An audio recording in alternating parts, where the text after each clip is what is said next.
Alors nous sommes à Bruyères-la-Buissière, une cité minière qui s'appelle la Cité des électriciens, là où a été tourné le film Les Ch'tis. Et cette cité minière, elle date du Second Empire.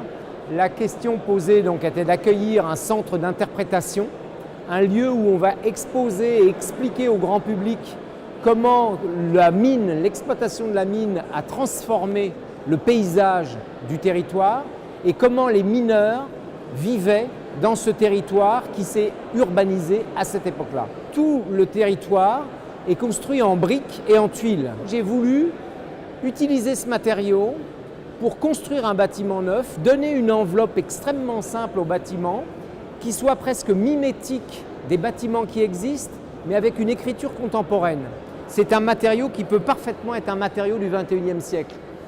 C'est un matériau qui traverse les âges et qui n'a pas d'âge.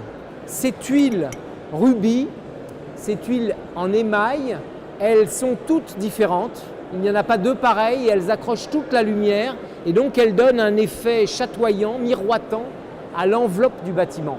Il y a eu un premier temps un peu d'étonnement et en même temps, en montrant le matériau, il y a toujours tout de suite eu l'idée qu'il y avait là quelque chose d'extrêmement qualitatif, que l'on donnait finalement le meilleur d'une technique pour faire un lieu où on allait parler de l'habitat, des mineurs, de l'habitat minier, du paysage des terris. Ce matériau, avec la volumétrie extrêmement épurée, a tout de suite fait passer l'idée que l'on était dans quelque chose qui n'était ni ancien ni contemporain, qui était atemporel. Certains y voient une sorte de boa rouge, d'autres y voient une sorte de carapace à écailles, et d'autres enfin y voient comme des petites miniatures qu'on aurait juxtaposées, un peu cette encre des incunables qu'on faisait dans les abbayes.